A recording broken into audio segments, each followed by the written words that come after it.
নমস্কার, আমার চ্যানেলে আপনাদের আবারও স্বাগত। আমার এই চ্যানেলটিকে আপনারা সাবস্ক্রাইব করে রাখবেন এবং পাশে থাকা বেল আইকনটি প্রেস করে রাখবেন, যাতে নিত্য নতুন ভিডিওর নোটিফিকেশন আগে থেকেই পেয়ে যান। এবং চ্যানেলটি সম্পর্কে অভিমত আপনি কমেন্টে অবশ্যই লিখে জানাবেন। রাজা ইন্দ্রদম্নু ছিলেন বিষ্ণুর অনেক বড় ভক্ত।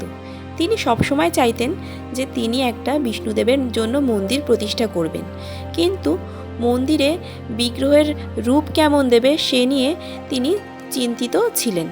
তখন তিনি ব্রহ্মার শরণাগত হলেন।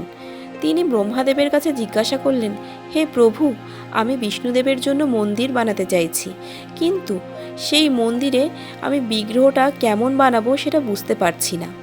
তখন স্বয়ং ব্রহ্মা তাকে বললেন, তুমি এক কাজ করো, তুমি বিষ্ণুদেবের জন্য ধ্যান করো। তখন বিষ্ণুদেবের জন্য ইন্দ্রদম্নু ধ্যান করতে লাগলেন। তখন বিষ্ণুদেব তাকে জানালেন যে তুমি এক কাজ করো, পুরীর সমুদ্রের উপর দিয়ে একটা কাঠ বয়ে যাচ্ছে, সেই কাঠটি তুমি নিয়ে এসো। সেই কাঠ এনে তুমি বিগ্রহ তৈরি করো এবং সেই বিগ্রহ দিয়েই তুমি পুজো করবে। কথা মতো ইন্দ্রদম্নু গেল পুরীর সেই নদীর তটে। গিয়ে দেখছে, হ্যাঁ সত্যি সত্যি সমুদ্রের উপর দিয়ে একটা কাঠ বয়ে যাচ্ছে। তখন তিনি সেই কাঠটি তুলে নিয়ে আসলেন এবং তুলে এনে তিনি সেই কাঠ দিয়ে বিগ্রহ তৈরি করার জন্য লোক ডাকলেন। এক এক করে বহু লোক আসলেন এবং সেই কাঠ ভেঙে কোনো মতে তারা বিগ্রহ তৈরি করতে পারছিলেন না। তখন রাজা অত্যন্ত চিন্তায় পড়ে গেলেন যে কিভাবে এই কাঠ থেকে বিগ্রহ তৈরি করা যাবে। তখন তার এই চিন্তা দূর করার জন্য স্বয়ং বিশ্বকর্মা তিনি অন্য এক রূপ ধরে এসে বললেন, মহারাজ, আমি এই কাঠ দিয়ে আপনার জন্য বিগ্রহ তৈরি করে দেব, কিন্তু আমার একটা শর্ত আছে। তো রাজা জিজ্ঞাসা করলেন, কি শর্ত?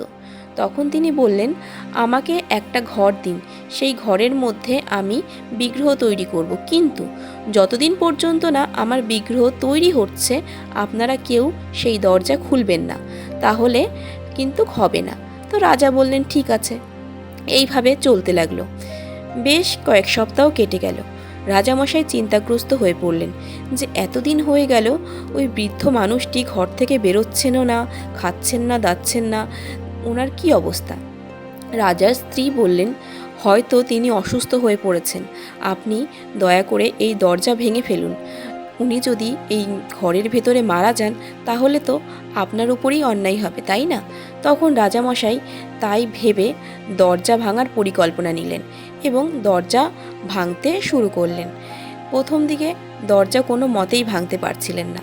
তারপরে যখন দরজা ভাঙলেন, ভেঙে দেখলেন ভেতরে কেউ নেই, কিন্তু এখানে তিনটে মূর্তি, অসম্পূর্ণ মূর্তি তৈরি হয়ে রয়েছে। কিন্তু এখন তো আর কিছু করার নেই।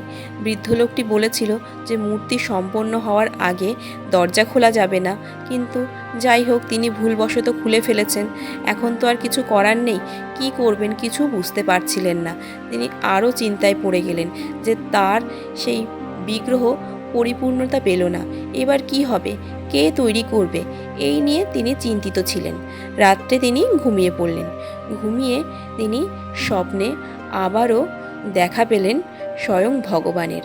ভগবান তার স্বপ্নে এসে তাকে জানাচ্ছেন, হে ইন্দ্রদম্নু, তোমার চিন্তার কোনো কারণ নেই, তুমি আমাকে এই রূপেই পুজো করো, আমি বিষ্ণুরই অবতার, তুমি আমাকে এই রূপেই পুজো করো, পুরো জগৎ সংসার এই রূপেই আমাকে পুজো করবে, তাতে কোনো সমস্যা নেই।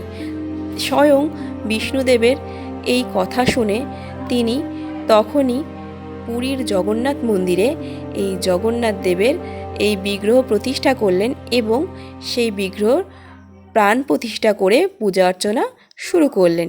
এইভাবেই পুরীর জগন্নাথ ধামে জগন্নাথ দেবের, বলরামের এবং সুভদ্রার পুজো শুরু হলো।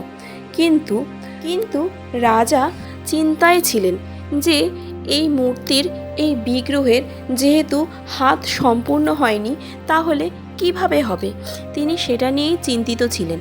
আবারও স্বয়ং জগন্নাথ দেব তাকে স্বপ্নে দেখা দিলেন। বললেন, আমার হাত নেই এ কথা তুমি ভেবো না।